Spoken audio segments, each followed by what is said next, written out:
전기 기술자인 카나다인 아버지와 화가인 어머니 사이에서 태어나서 카나다에 살다가 캘리포니아로 유학을 와서 캘리포니아 주립대학에 다니다가 중퇴하고 트럭 운전사로 그냥 그렇게 살던 한 젊은이가 있었습니다. 이 젊은이가 어느 날 스타워즈라고 하는 SF 영화를 보고 이 SF 영화에 빠져서 나도 저런 영화를 좀 만들어 봐야 되겠다, 이런 생각을 가지고 영화 제작하는 곳에 가서 겨우겨우 심부름하는 일자리를 하나 얻어서 거기서 심부름을 하면서 이 영화 제작하는 일을 하나하나 배우기 시작했습니다.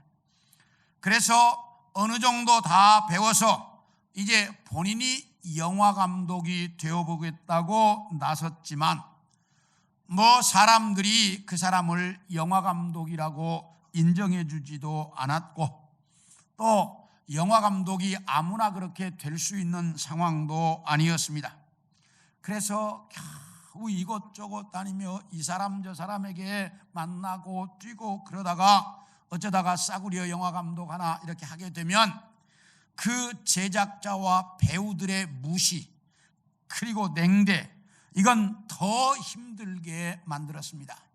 그래서 겨우겨우 굶지 않고 살 정도로 겨우 그것에서 그렇게 영화계에서 영화 이제 하는 일에 종사하면서 살다가 어느 날 이탈리아 영화 하나를 이렇게 관여를 했는데 이것이 흥행에 완전히 실패하면서 회복할 수 없는 상황에 처하게 됩니다.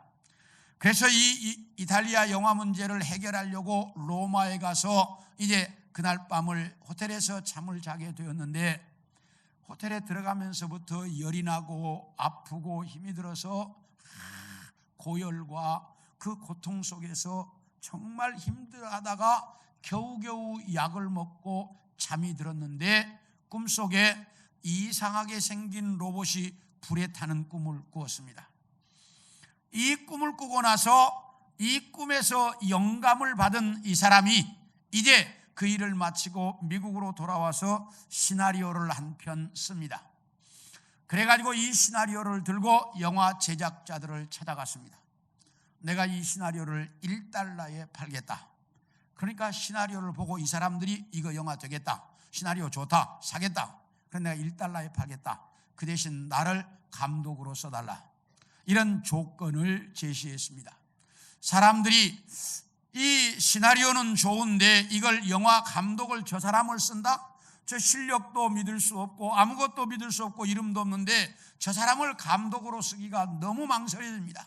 그래서 사람들이 다 망설이니까 이게 이 사람 저 사람을 찾아다니다가 한 사람이 그 $1에 판다면 사겠다. 그래서 당신을 감독으로 한번 써보겠다. 이래가지고 이제 그 영화를 만들게 되었는데, 그래서 만들어진 영화가 터미네이터라고 하는 영화입니다. 이 영화는 1편이 $640만 밖에 아주 적은 비용으로 만든 영화입니다.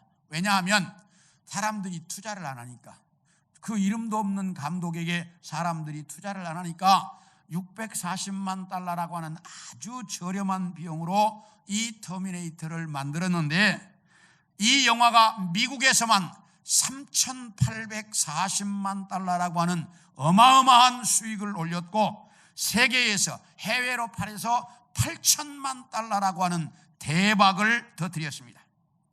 그러면서 이제 터미네이터 2가 나왔고, 타이타닉이라는 영화를 만들게 되었고, 람보 2를 만들게 되었고, 아바타라고 하는 영화를 만들면서 인류 영화계의 최고의 흥행 감독으로 이름을 날리게 되었는데, 이 사람이 희대의 천재 감독으로 알려진 제임스 카메론 감독이라는 사람입니다.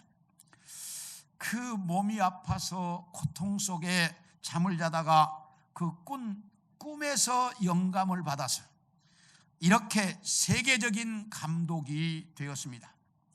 이처럼 우리도 인생을 살아가다가 보면 이런 순간이 올 때가 있습니다. 오늘 여러분에게 읽어드린 이 본문 속에 보면 아브라함에게는 그야말로 대박이 난 축복된 사건이었던 것을 볼 수가 있습니다. 그래서 오늘은 하나님께 선택받은 자들에게 주어지는 축복, 하나님께서 선택한 사람들에게 주시는 축복이 무엇인지 오늘은 이것에 대한 말씀을 여러분들과 함께 나누려고 합니다. 한번 따라할까요? 반복된 실수. 아브라함은 반복적으로 실수하고 죄를 지으면서 살았다는 거예요. 아브라함이 무슨 실수를 그렇게 반복적으로 했을까? 오늘 본문 2절을 보겠습니다. 시작. 그의 아내 사라를 자기 누이라 하였으므로 그랄 왕 아비멜렉이 사람을 보내어 사라를 데려갔다. 이 말은 아브라함이 그랄이라고 하는 지역에 가서 살게 되었는데 걱정입니다. 왜냐하면 사람들이 자기 아내의 미모를 보고 자기 아내를 뺏어가려고 자기를 죽일까 봐서 걱정이었습니다. 그래서 자기 아내를 누이 동생이라고 속여서 사람들에게 소개했습니다.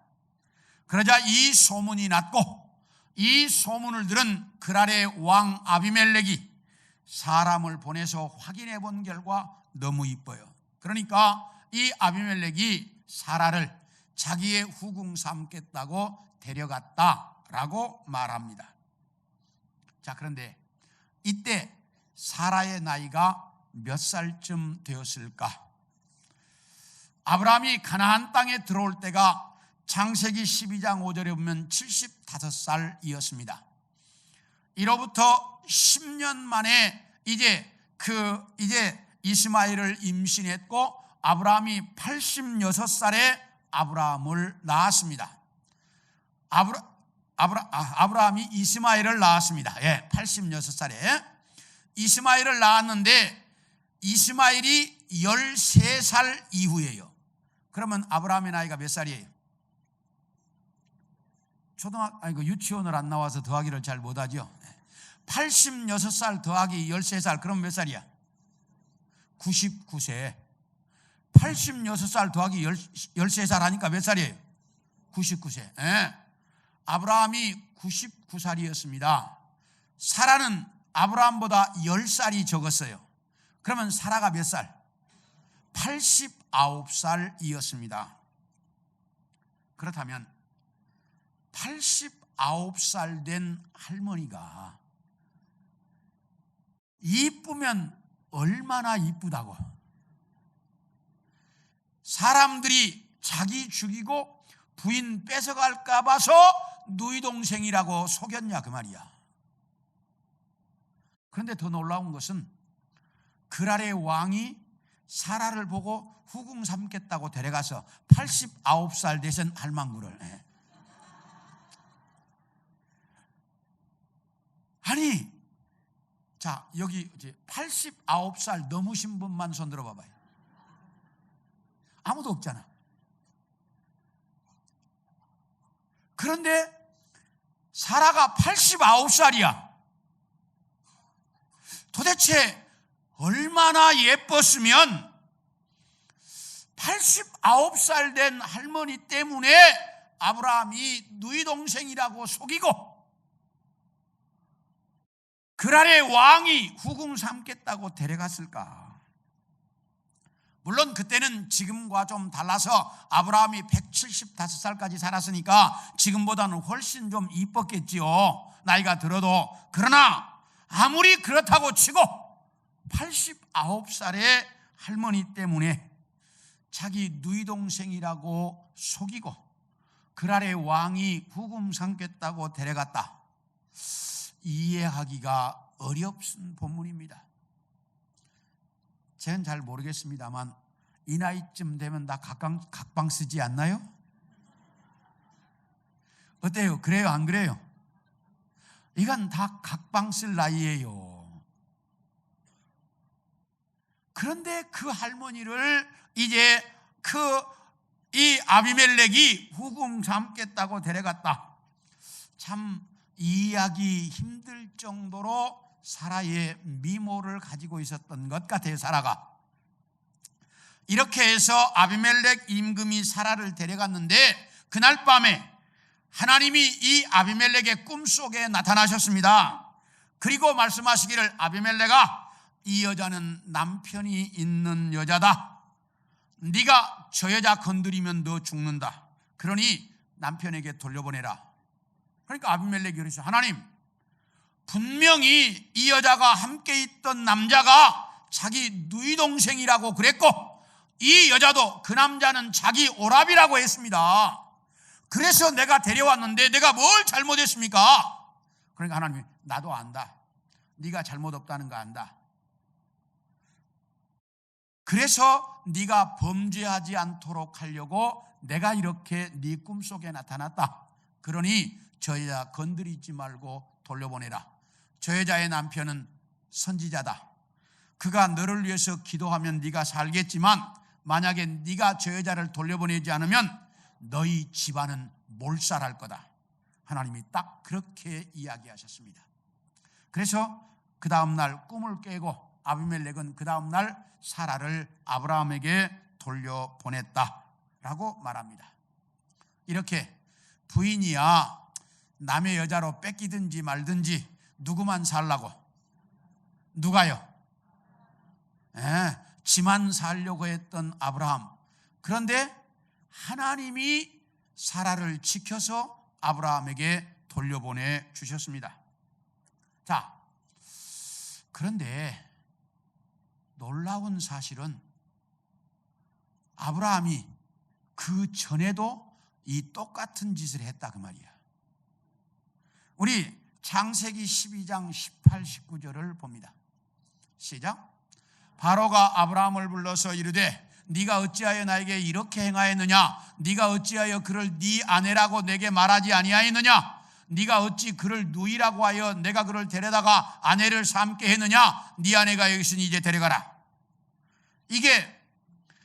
이때가 언제냐면 아브라함이 가나안 땅에 살고 있을 때인데 가나안 땅에 흉년이 들어서 먹고 살 수가 없었습니다. 그런데 애굽에 내려가면 먹을 것이 풍부하다고 그래서 애굽으로 갔습니다. 애굽으로 가는데 가면서부터 걱정입니다. 왜냐하면 자기 아내가 너무 이쁘기 때문에. 그러니까 이쁜 여자 좋아할 것을 남자들. 그래서 이제 가면서부터 걱정입니다. 그래서 가면서 약속을 했어요. 사람들이 물어보면 누이 동생이라고 하라. 그리고 나는 오빠라고 그래라. 이렇게 하고 내려갔습니다. 애굽에 내려가자마자 사람들이 다 사람만 쳐다봅니다. 얼마나 이뻤는지. 왜냐? 이때 아브라함이 75살이었어요. 그러면 사라는 몇 살? 65살. 오늘 본문보다 몇 년 전? 24년 전. 24년 전. 그러니까 오늘 본문에도 아비멜렉이 후궁 삼겠다고 데려갈 정도인데 24년 전이면 사라가 얼마나 이뻤겠어요? 아마 내가 생각할 때는 미스 가나안 정도는 되지 않았을까? 아마 그렇게 이뻤던 것 같아, 이 사라가. 그러니까 이게 걱정이야. 그래서 걱정을 하고 있는데 사람들이 다 사라만 쳐다보는 거예요. 그러니까 이 소문이 쫙 났어. 그런데 누구한테 까들리냐? 바로의 왕비를 간택하는 사람들이 이 얘기를 듣고 와서 쳐다봤어요. 보고 반해가지고 그 사람들이 이 사라를 이제 후궁 삼겠다고 데려갔어요. 그래가지고 바로 임금에게 보여주니까 바로가 반해서 첫눈에. 그래가지고 어마어마한 재산을 아브라함에게 주고 사라를 데려갔어요. 그런데 그날 밤에 하나님께서 이 바로의 꿈속에 나타나가지고 이 여자는 남편이 있는 여자다. 그러니 너 이 여자 건드리지 마라. 건드리면 너 죽는다. 남편에게 돌려보내라. 그래서 이 바로가 그 사라의 일로 말미암아 엄청난 재난을 당하고 그 다음날 아침에 이 아브라함에게 사라를 돌려보냈습니다. 그러면서 뭐라고 말하는 거니? 아브라함아, 너 왜 이 여자를 누이라고 그랬냐? 누이 동생이라고 했냐? 왜 이렇게 거짓말을 해서 나를 곤란하게 만들었느냐? 그러면서 데려가라. 그래서 데려갔습니다. 자, 그러면 아브라함은 24년 전에도 똑같은 실수를 했어요, 안 했어요? 했어요. 자, 그러면 24년이 지나서는 똑같은 실수를 하면 된다, 안 된다? 안 되지요. 그런데 아브라함이 24년 전에 한 실수를 24년 후에 똑같이 하고 있다, 이 말이야. 근데 더 놀라운 사실이 있어요. 13절을 봅니다. 자, 시작. 하나님이 나를 내 아버지의 집을 떠나 두루 다니게 하실 때에 내가 아내에게 말하기를 이후로 우리의 가는 곳마다 그대는 나를 그대의 오라비라 하라. 이것이 그대가 내게 베풀 은혜라 하였었다. 이게 무슨 말이냐면 아비멜렉이 이제 꿈속에서 하나님한테 혼나고 그 다음날 아침에 아브라함을 불렀습니다. 너 왜 네 부인을 그 누이 동생이라고 속여서 나로 하여금 죄질 뻔하게 만들었냐? 왜 그랬냐? 이렇게 이제 아비멜렉이 아브라함에게 물었어요. 그러니까 아브라함이 이야기하기를 사람들이 내 아내를 뺏어가려고 나를 죽일까 두려워서 그랬다. 그리고 실제로 내 아내는 나의 이복 누이 동생이다. 이복 누이 동생인데 우리가 결혼했을 때 부인 됐으니까 누이 동생이라고 하는 말도 거짓말이 아니다. 그리고 그 다음에 뭐라고 말하냐? 아브라함이 우리는 어디를 가든지 이렇게 위험한 상황에 처하면 너는 나의 뭐? 누이 동생, 나는 뭐? 오라비. 이렇게 하자라고 결정하고 지금까지 그렇게 살아왔다라고 말하고 있어요, 아브라함이. 자, 그렇다면 성경에 나온 건 2번뿐이야. 그러나 10번 했는지 20번 했는지 알겠어요, 모르겠어요? 따라합시다. 부부 사기단. 누가 부부 사기단이냐? 아브라함이. 그래요, 안 그래요? 부부 사기단이잖아. 가는 곳마다 위험하면 너는 내 여동생, 나는 네 오빠, 이렇게 말하자. 이렇게 말해가지고 그렇게 살아왔어, 지금까지. 그러니까 성경에 나온 건 2번이지만 10번을 했는지 3번을 했는지는 모르겠어. 그러나 그렇게 하기로 하고 살아왔다라고 말하고 있다, 그 말이에요, 여기.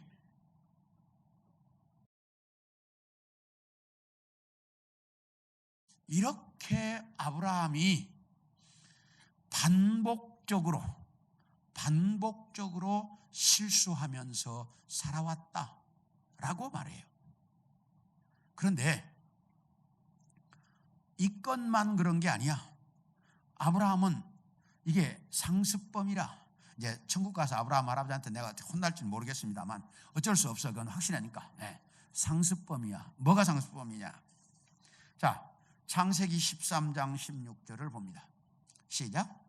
내가 네 자손이 땅에 티끌 같게 하리니 사람이 땅에 티끌을 능히 셀 수 있을진데 네 자손도 세리라. 이게 무슨 말이냐면 하나님께서 아브라함에게 말합니다. 아브라함아, 네 후손이 땅에 티끌처럼 많게 해주겠다. 딱 그랬어요. 근데 창세기 15장 2절에 가면 아브라함이 하나님께 기도하기를 하나님이 나에게 자손을 주지 않았으니까 우리 집에서 기르고 있는 우리 집에 아주 신실한 종 엘리에셀을 나의 후손 삼겠습니다. 내 양자 삼아서 내 후손 삼겠습니다 라고 하나님께 기도하고 있어요. 그러니까 하나님이 그날 밤에 아브라함아, 너 좀 밖으로 나와라. 그래가지고 아브라함을 나오라 그랬고 너 고개를 들어라. 그리고 날벼가 아니고 고개를 들어서 하늘을 바라다 그랬어요. 아브라함이 고개를 딱 들어보니까 하늘에 뭐가 보이냐? 별들이 보입니다. 저 별 다 셀 수 있냐? 못 세겠습니다. 네 후손도 저 별처럼 많게 해주겠다. 믿냐? 예, 믿겠습니다. 누가 그랬어요? 아브라함이.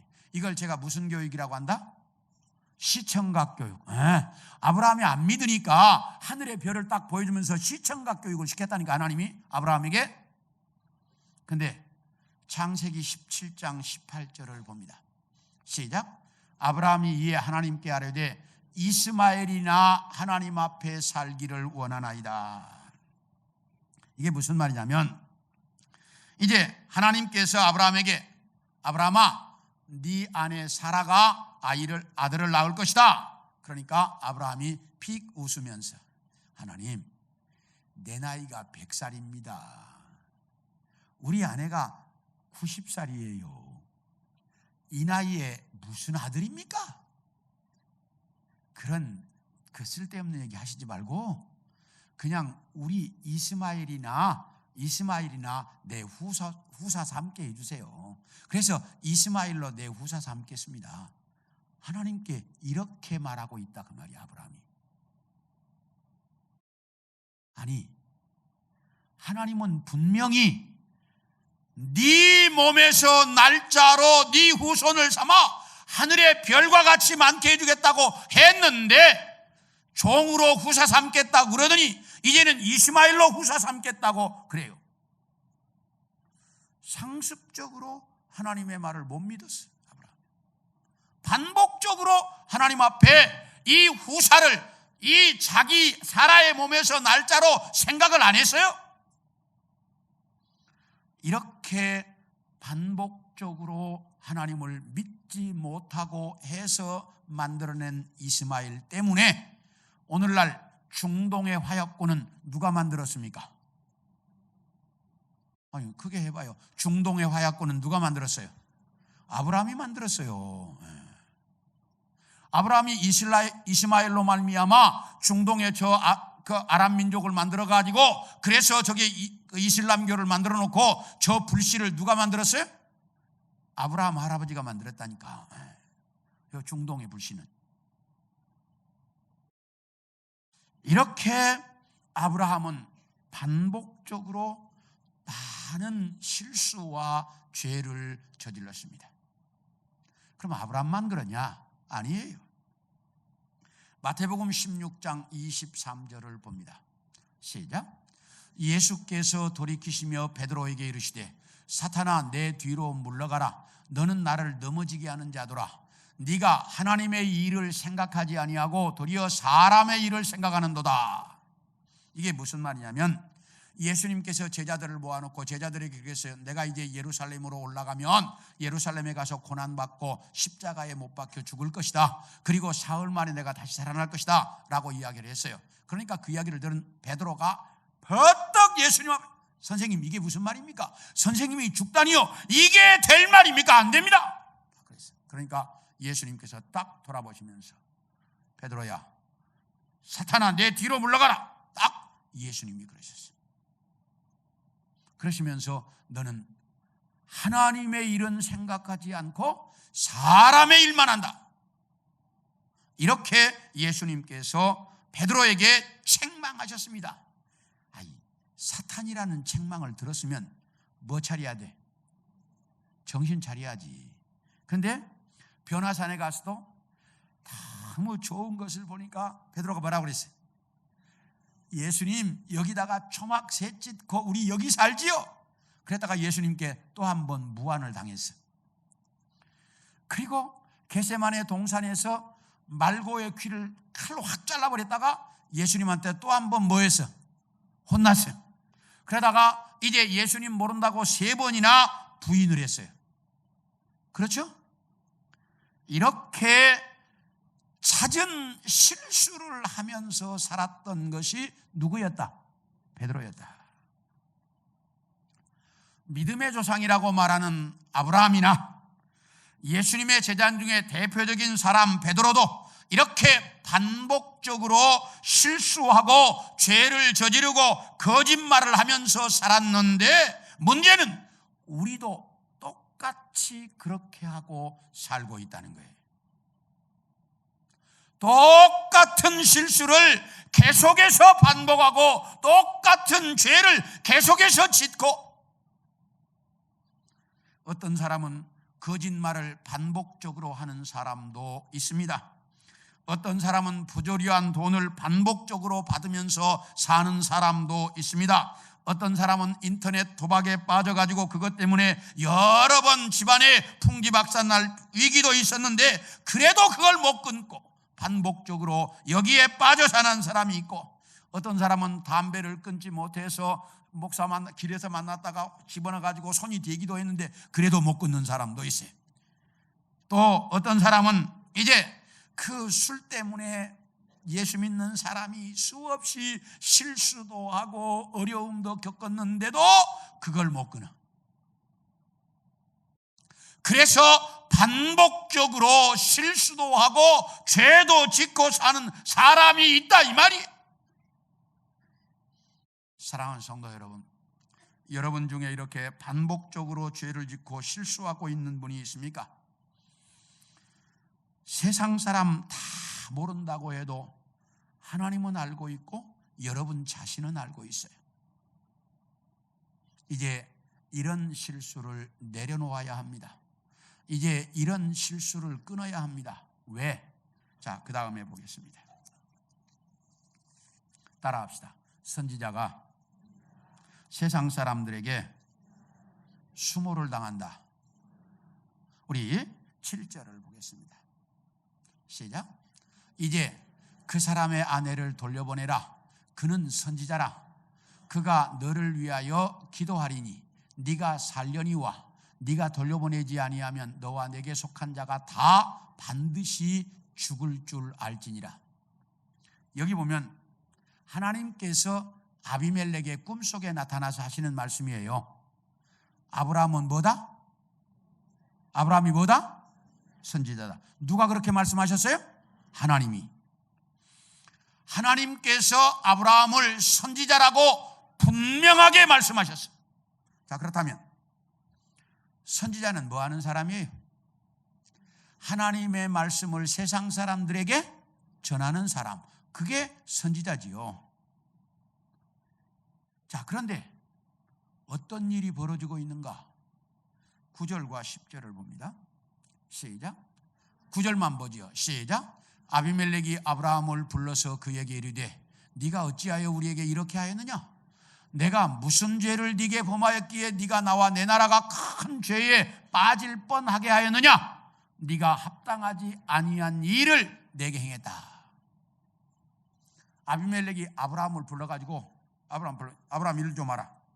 오니까 네가 왜 이렇게 거짓말을 해가지고 네가 왜 이렇게 거짓말을 해가지고 나로 하여금 죄에 빠질 뻔하게 만들었냐?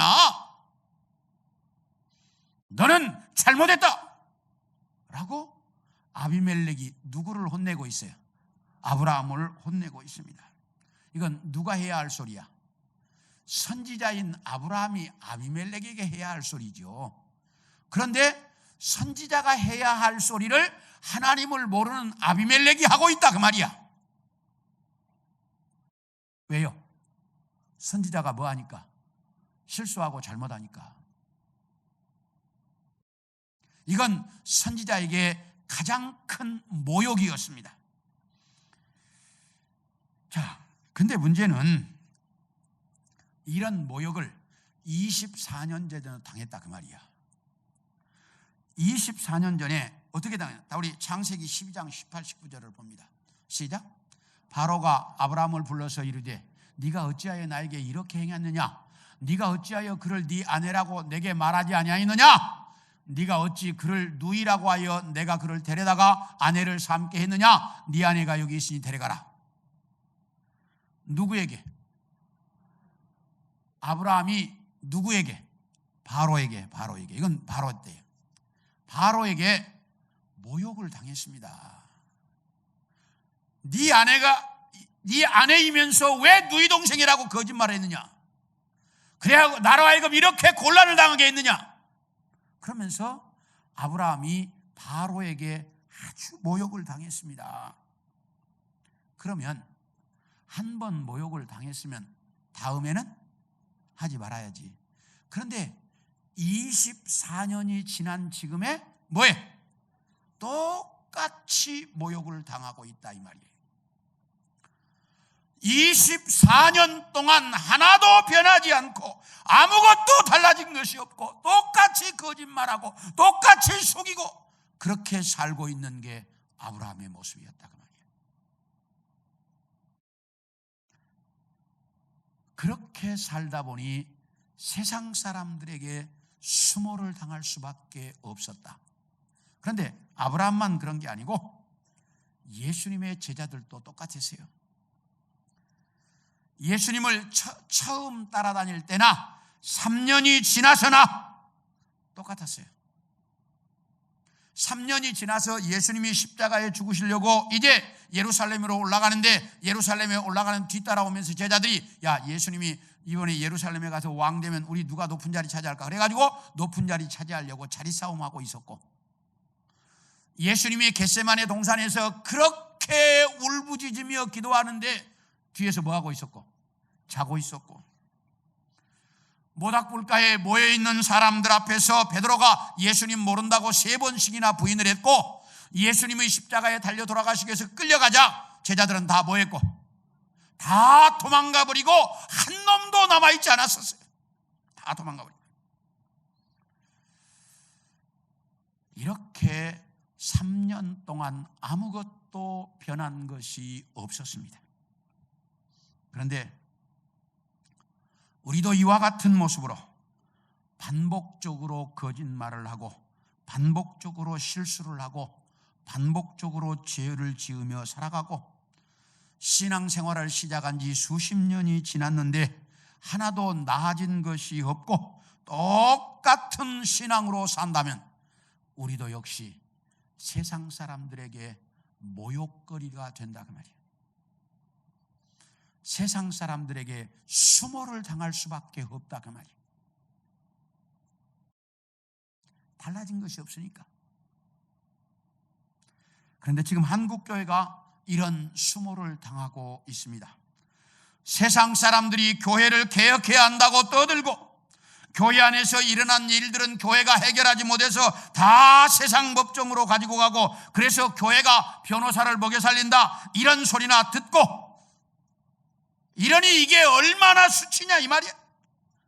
이렇게 지금 한국교회는 교회가 세상을 이끌어가지 못하고 세상이 교회를 이끌어가는 것 같은 이상한 현상 속에 빠져 있어. 왜? 수십 년이 지나도 아무런 성장이 없고 똑같은 실수와 거짓말과 죄를 반복하고 살면서도 이것이 심각한 문제인 줄조차 모르고 살고 있기 때문에 그렇다 이 말이. 이제 우리 예수 믿는 사람들이 정신 차리고 반복적인 실수나 죄를 그쳐야 합니다. 이제 이 반복적인 죄와 실수에서 벗어나야 합니다. 그리고 이제 좀 성장해야 합니다. 이제 여러분의 신앙이 달라져야 합니다. 예수 믿은 지 수십 년이 지나도 똑같은 모습으로 그렇게 살면 우리 모두는 세상 사람들의 비난거리, 세상 사람들에게 모욕을 당하고 살 수밖에 없다는 거예요. 아브라함이 그랬잖아요.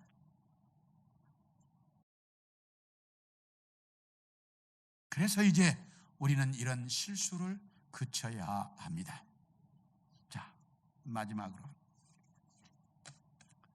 그런데 놀라운 것은 그렇게 살아온 아브라함에게 하나님은, 따라합시다, 그게 실수를 축복으로 바꿔주셨다. 정말 놀라워요. 우리 2절 다시 봅니다. 시작. 그의 아내 사라를 자기 누이라 하였으므로 그라랑 아비멜렉이 사람을 보내어 사라를 데려갔다. 자, 여기 보면 자기 부인을 여동생이라고 해가지고 거짓말해서 그랄 왕이 이제 자기 후궁 삼겠다고 데려갔어요. 이렇게 부인을 뺏길 뻔한 문제를 만든 사람은 누구고?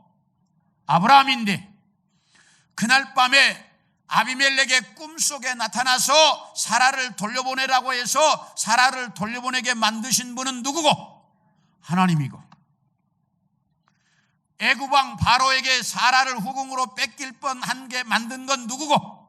아브라함이고, 그런데 그날 밤에 바로의 꿈속에 나타나서 사라를 돌려보내게 만든 건 누구고?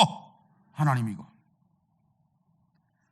아브라함은 트러블 메이커, 아브라함은 문제 만드는 사람이고, 해결자는 누구고?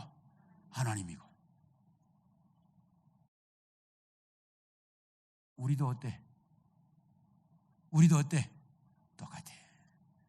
우리는 다 뭐고? 트러블 메이커. 우리는 다 문제 만드는 사람이고, 해결자는 항상 누구고? 하나님이고. 근데 제가 이 설교를 준비하면서 깜짝 놀란 것은, 그렇게 아브라함이 반복적으로 실수를 했는데 하나님이 한 번도 아브라함에게 책망한 적이 없다는 거야. 하나님께서 아브라함에게 너 왜 이렇게 했느냐?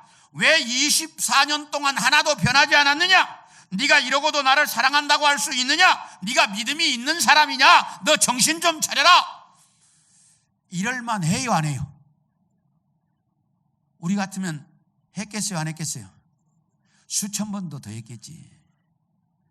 그런데 성경 어디를 봐도 하나님이 아브라함에게 한마디도 말씀하신 적이 있다 없다? 없어요. 제가 이 설교를 준비하면서 가슴을 이렇게 열고 봤어요. 한마디도 없어요. 어떻게 이럴 수 있을까? 그러면서 제 모습을 봤어요. 만약에 하나님이 야, 너 목사 된 지 몇 년이냐? 야, 너 그러고도 목사라고 하겠냐? 하나님이 이렇게 말씀하신다면 제가 어떻게 했어요? 쥐구멍이라도 들어가야지. 그러지 않겠어요? 하나님이 야, 너 목사가 그렇게 그 모양 그 꼴이라고 네가 그 목사라고 하겠냐? 야, 너 어떻게 그렇게 죄를 반복해서 짓냐? 너 어떻게 그렇게 사냐? 너 그러고도 네가 예수 믿는다고 하겠냐? 하나님이 한마디라도 하신다면 나는 두려워서 못 살 것 같더라고. 여러분 그래요, 안 그래요? 만약에 하나님께서 여러분에게 나타나셔서 한 번이라도 네가 그러고도 집사냐? 너 그러고도 예수 20년 믿었냐? 한 번이라도 말씀하셨다면 우리는 두려워서 이 땅에서 살 수 없었을 거예요. 그런데 하나님이 한마디도 안 하신다는. 그리고 뒤에 가서 우리가 만들어 놓은 문제는 다 뭐해? 해결해 주시면서. 그 하나님의 사랑이 보이면서 가슴이 뜨거웠어요. 야, 이렇게 사는데 하나님은 한마디도 안 하시면서 우리가 만들어 놓은 문제만 해결해 주시는, 아브라함에게 그걸 보여주셨잖아요. 그런데 더 놀라운 사실이 있어요. 14절과 15절을 봅니다. 시작. 아비멜렉이 양과 소와 종들을 이끌어 아브라함에게 주고 그의 아내 사라도 그에게 돌려보내고 아브라함에게 이르되 내 땅이 네 앞에 있으니 네가 보기에 좋은 대로 거주하라. 자, 이 본문을 보면서 내가 이것 때문에 이 설교를 준비하게 됐어요. 이 설교를 준비한 동기가 여기 있어요. 자, 거짓말을 해가지고 아비멜렉을 속인 건 누구예요? 아브라함이야. 그래서 아브라함 때문에 곤경에 처한 사람이 누구야? 아비멜렉이야. 그래서 아비멜렉이 아브라함에게 혼을 냈어요. 왜 거짓말했냐고. 그러면 그것으로 끝나야지. 자기가 어려움 겪었다가 사라 돌려보내서 끝나는데 그 다음에 뭐라고 말하냐? 소와 양과 종들을 아브라함에게 주고 사라를 돌려보내면서 네가 내 부인 될 뻔했던 그 이제 어려움을 겪었으니까 너에게 위로금으로 은 1,000개를 네 오라비에게 준다. 그리고 아브라함에게 뭐라고? 아브라함아, 저 앞에 봐라. 내 땅이 쫙 펼쳐져 있으니까 이 땅에 어디든지 네가 가고 싶은 데로 가 살아라. 실수하고 잘못한 건 누군데? 아브라함인데 어떻게 이렇게 놀라운 물질적 축복을 받을 수 있었을까? 자, 우리 창세기 12장 20절도 보겠습니다. 시작. 바로가 사람들에게 그의 일을 명하매 그들이 그와 함께 그의 아내와 그의 모든 소유를 보냈다. 이게 무슨 말이냐면 애굽에서 바로 임금이 사라를 이제 데려갔습니다. 저기 후궁 삼으려고. 그런데 꿈속에 하나님이 나타나서 못하게 해서 못했어요. 그런데 바로가 사라를 후궁 삼으려고 데려가면서 너무 이쁘니까 어마어마한 재산을 아브라함에게 줬어. 그래서 성경에는 소와 양과 노비와 나귀와 낙타를 많이 주었다 이렇게 말을 해. 자, 어마어마한 재산을 아브라함에게 주고 사라를 데려갔어. 그런데 사라를 후궁 못 삼게 하나님이 그래서 돌려보내. 그러면 주었던 재산은 뭐 해야 돼? 다시 돌려받아야지. 그런데 여기 성경에 뭐라고 하느냐? 바로가 하나도 빼앗지 않고 주었던 대로 다 가지고 가게 했어요. 그래가지고 이 사건 이후에 아브라함은 거부가 돼요. 누구 때문에 거부가 된 거야? 누구 때문에? 사라 뭐 하려고 했다? 남의 부인으로 팔아먹으려고 했다가, 근데 그것으로 말미암아 아브라함은 뭐가 돼? 거부가 됐다니까. 그러니까 아브라함의 재산은 다 대부분 다 누구 때문에 얻은 거예요? 사라 때문에 얻은 거라니까. 제가 이 본문을 보면서 어떻게 이럴 수 있을까? 분명히 아브라함이 실수하고 잘못하고 죄를 저질렀는데 어떻게 이렇게 축복을 받을 수 있을까? 그래서 제가 오늘 설교 제목을 고민하면서 잡은 게, 오늘 설교 제목이 뭐예요? 황금밭에 넘어진 아브라함. 아브라함이 넘어졌어요. 실수했어요. 넘어지고 보니까 거기가 뭐야? 황금밭이야. 우리도 넘어졌는데 거기에 다이아몬드가 있으면 좋겠어요, 안 좋겠어요? 얼마나 좋겠어요. 그래서 오늘 설교 제목이 황금밭에 넘어진 아브라함이야. 그렇게 실수하고 잘못을 해서 그렇게 자기가 거짓말을 하고 잘못을 했어요. 그런데 그것을 하나님께서 축복으로 바꿔서 아브라함이 거부가 되게 해줬다 그 말이야. 어떻게 이럴 수 있을까? 따라합시다. 선택받은 자들에게 주시는 하나님의 축복.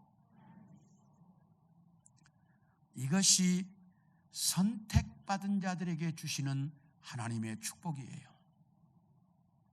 아브라함이 그런 거짓말과 실수로 말미암아 그렇게 잘못을 했는데 하나님은 하나님의 선지자로 선택한 아브라함에게 그 잘못과 실수를 이렇게 축복으로 바꿔주셨다 이 말이에요.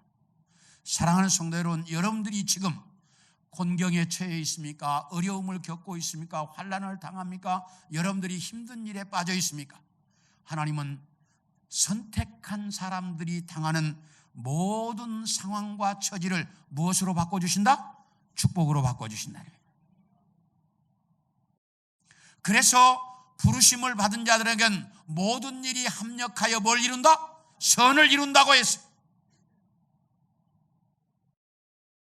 그러므로 우리 믿음의 사람들은, 여러분은 분명히 하나님께 선택받은 사람들입니까? 확실합니까? 그렇다면 여러분은 하나님께서 내가 당하는 모든 상황도 축복으로 뭐 할 것이다? 바꾸어 주실 것이다. 이 분명한 믿음을 가지고 살아갈 수 있기를 축원합니다. 이 확신이 여러분 속에 있기를 원합니다. 이 확신을 가지고 살아야 우리 믿음의 사람들은 이 세상에서 당당하게 살 수 있어요. 이런 확신이 있어야 돼. 그런데 더 놀라운 일이 있어요. 17절을 봅니다. 시작. 아브라함이 하나님께 기도하며 하나님이 아비멜렉과 그의 아내와 여종을 치료하사 출산하게 했다. 이게 무슨 말이냐면 아비멜렉이 사라를 부인 삼으려고 데려간 그 순간 하나님께서 아비멜렉의 집안 여자들은 출산을 못하도록 태문을 막아버렸어요. 하나님이 다. 아니, 내가 성경에 나온 얘기니까 이게 성경 보면 알아요. 예. 그 21절에 나오는, 아니, 그 18절에 나오는 얘기야. 다 태문을 막아버렸어. 그런데 아브라함이 기도하자. 아브라함이 뭐 하자? 아비멜렉에 속한 모든 여자들의 태문을 열어주었다. 이렇게 말을 해요. 자, 이 얘기가 무슨 얘기냐? 하나님을 모르는 아비멜렉에게 아브라함이 모욕을 당했잖아요. 선지자가 모욕을 당하고 끝나면 안 되잖아. 그 모욕당한 것을 회복시키는데 어떻게 회복시키느냐? 아브라함이 그 사람들을 위해서 기도하자 태문이 열려서 태문이 열리자 이걸 보고 그 아비멜렉에 속한 모든 사람들이 아브라함을 뭘로 봤어? 선지자로 다시 보게 됐다 이 말이야. 그래서 아비멜렉에게 당한 모욕과 거기서 당한 그 이제 모욕을 다 회복시켜. 그래서 아브라함이 뭐로 살도록? 선지자로 살도록. 이 놀라운 사실을 이 창세기를 보면서 얼마나 감격이었는지 몰라요. 여러분이 이 세상 살아가면서 믿음의 사람들이 실수하고 잘못해도 하나님은 그것을 다시 다 뭐 하신다?